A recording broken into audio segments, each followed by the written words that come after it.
سے لے کر آج کے روزے تک کیا ہم نے صحیح طور سے اس ماہ مہینہ، اس مبارک مہینہ جو اللہ کا مہمان ہے، کیا ہم نے اس کی صحیح طریقے سے خاطرداری کی؟ کیا ہم نے صحیح طریقے سے نمازوں کو پڑھا؟ کیا نوافل کو پڑھے؟ تراویح میں 3 دن 4 دن مسجد کھل تھی، صفیں پر تھی، پھر ہم مسجد سے دور ہو گئے۔ روزہ رکھنے کا حکم تھا، کئی احباب بہانے بنا کر چھوڑ دیے۔ تو اس بد دعا پر جس کو حضرت جبرائیل علیہ السلام نے بد دعا دیا، ہم نماز چھوڑ کر، روزہ چھوڑ کر کیا بچ جائیں گے؟ ہرگز نہیں میرے پیارے بھائیوں، ہرگز نہیں بچ سکتے۔ ہم ایسی راتوں کو غنیمت جانے، اپنے آپ کو نماز پڑھنے کا عادی بنائے، متقی بنائے، پرہیزگار بنائے۔ اللہ کے نبی صلی اللہ علیہ وسلم نے ایک واقعہ بیان کیا حضرات صحابہ کے سامنے۔ یہ واقعہ بتا کر میں اپنی بات کو ختم کر دوں گا۔ وہ آدمی 100 آدمیوں کا ناحق خون کیا، اب اس کے اندر ایمان جاگا، اس نے سوچا چلو میں سچی راہ پر چلوں گا، تو سچی راہ کی جانب نکلا۔ راستے میں ایک یہودی عالم سے ملاقات ہوئی اور اس سے کہا میں نے 99 افراد 99 آدمیوں کا قتل کیا، کیا اللہ تبارک و تعالی مجھے معاف کر دیں گے؟ وہ عالم، یہودی عالم غصے میں آ گیا۔ اس نے کہا تو نے 99 افراد کا نام خون کیا ہے، اللہ تجھے کیسی بخشش کرے گا، کیسی تیری توبہ قبول کرے گا؟ یہ سننا تھا وہ افراد جس نے 99 افراد کا قتل کیا، غصے میں آ گیا، تلوار نکال کر اس یہودی راہب کا سر قلم کر دیا۔ اب یہ 100 آدمیوں کا قاتل ہو گیا، اب یہ جا رہا ہے۔ پھر راستے میں کسی سے ملاقات ہوئی، اس نے کہا میرا اس طریقے کا واقعہ پیش آیا ہے، کیا اللہ تبارک و تعالیٰ میری بخشش کریں گے؟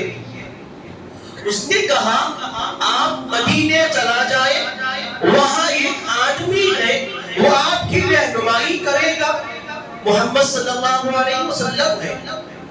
تو وہ یہ آدمی جس کے اندر تشدد بھرا ہوا تھا، ظلم و جبریت اس کی عادت تھی، اس کے دل میں ایمان کی روشنی جاگی، وہ اپنے قدم کو تیز بڑھاتے ہوئے مدینے کی جانب چلنے لگا۔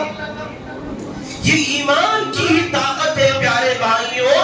حضرت بلال حبشی رضی اللہ عنہ کوڑے کھا کھا کر ایمان سے نہیں پھرے، کبھی امیہ بن خلف کا نمبر آتا، کبھی ابو جہل کا نمبر آتا، مارتے ستاتے تھے، بڑی بڑی چٹانیں حضرت بلال کے سینے پر رکھتے تھے، پشت پر رکھتے تھے، داغا ڈالا جاتا، صحابہ کو ستایا گیا، ڈرایا گیا، دھمکایا گیا، لیکن انہوں نے کلمے کی حقیقت کو پہچان لیا، ایمان کی حقیقت کو پہچان لیا، کلمہ طیبہ کے اندر جو پاور ہے وہ پاور کو پہچان لیا، اس کے معنی کو جان لیے، اس وجہ سے ان کے سامنے ساری تکالیف ہیچ ہو جاتی، اسے نظر انداز کر لیتے۔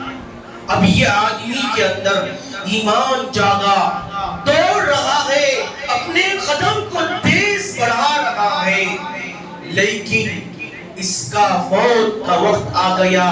اللہ تبارک و تعالیٰ نے قرآن مجید میں کہا وَلَن يُؤَخِّرَ اللَّهُ نَفْسًا إِذَا جَاءَ أَجَلُهَا، جب موت کا وقت متعین ہے کسی کے لیے، یہ ایک لمحہ نہ آگے ہو سکتی ہے نہ پیچھے ہو سکتی ہے، فلاں وقت پر فلاں ٹائم پر موت ہونا ہے، اب یہ آدمی مدینے کی جانب چل رہا ہے، اپنے قدموں کو تیز بڑھا رہا ہے، لیکن اس کے موت کا وقت آ گیا، اب یہ انتقال ہو گیا۔ جیسے ہی اس کا انتقال ہوا، جہنم والے فرشتے بھاگ بھاگ کر آ گئے، ادھر سے جنت والے فرشتے بھی آ رہے ہیں، انہوں نے جا کر اس آدمی کو لے جانا چاہ رہے تھے، جہنم والے جنت والے فرشتے روک لیے اور کہا یہ بندہ صحیح راستے کی جانب نکلا ہے، ہم اسے جنت لے جانا چاہتے ہیں۔ دوزخ والوں نے کہا اس نے 100 آدمیوں کا ناحق خون کیا ہے، ہم اسے جہنم لے جانا چاہتے تھے۔ دونوں فرشتے آپس میں تکرار کر رہے تھے، تو غیب سے ندا آئی کہ وہ آدمی جو حق کا راستہ طے کیا ہوا ہے، اس راستے کو دیکھو، اگر حق کا طے کیا ہوا راستہ زیادہ ہے تو تم جنت والے فرشتے اسے جنت میں لے کر چلے جانا، اور دوزخ والوں سے کہا اگر حق کا راستہ ان کا کم ہے تو تم ان کو دوزخ میں لے کر چلے جانا۔ اب راستہ ناپا گیا، وہ آدمی جو حق کی تلاش میں نکلا تھا اس کا راستہ بالکل کم تھا، لیکن اللہ تبارک و تعالیٰ نے اس کی دل کو دیکھا، اس کے ایمان کو دیکھا، جس کی وجہ سے اللہ تبارک و تعالیٰ نے اس حق کے راستے کو طویل کر دیا۔ وہ آدمی جو 100 آدمیوں کا ناحق خون کیا تھا، قاتل تھا، اس آدمی کی اللہ تبارک و تعالیٰ ذریعہ تلاش کر کے، بہانہ تلاش کر کے اس کی مغفرت کر دیتے ہیں، اور جنت والے فرشتوں سے کہتے ہیں اس بندے کو تم جنت میں لے کر جانا۔ دوزخ والے فرشتے واپس چلے گئے۔ ذرا اندازہ لگائیے حضرات، وہ اللہ جو 100 آدمیوں کے قاتل کو معاف کر سکتا ہے، کیا ہمیں نہیں معاف کرے گا؟ ہاں، ہم نے رمضان میں تراویح چھوڑ دیے، روزے چھوڑ دیے، نوافل چھوڑ دیے، لیکن ہمیں احساس ہو رہا ہے اللہ کی ذات سے مایوس ہونا کفر ہے۔ اللہ تبارک و تعالیٰ نے قرآن مجید کے 24ویں پارے میں ارشاد فرمایا لا تقنطوا من رحمت اللہ، اے میرے بندے میری رحمت سے مایوس مت ہو جانا۔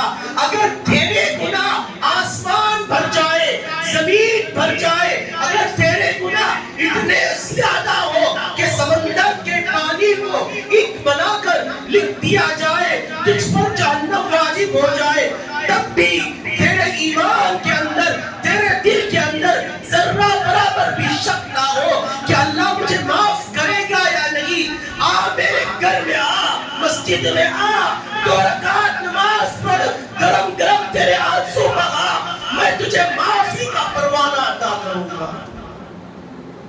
اللہ بہانے تلاش کر کے ہمیں یہ راتیں دیا ہے حضرات، ہمیں اس کی قدر کرنا چاہیے۔ امی جان عائشہ صدیقہ رضی اللہ تعالیٰ عنہا آپ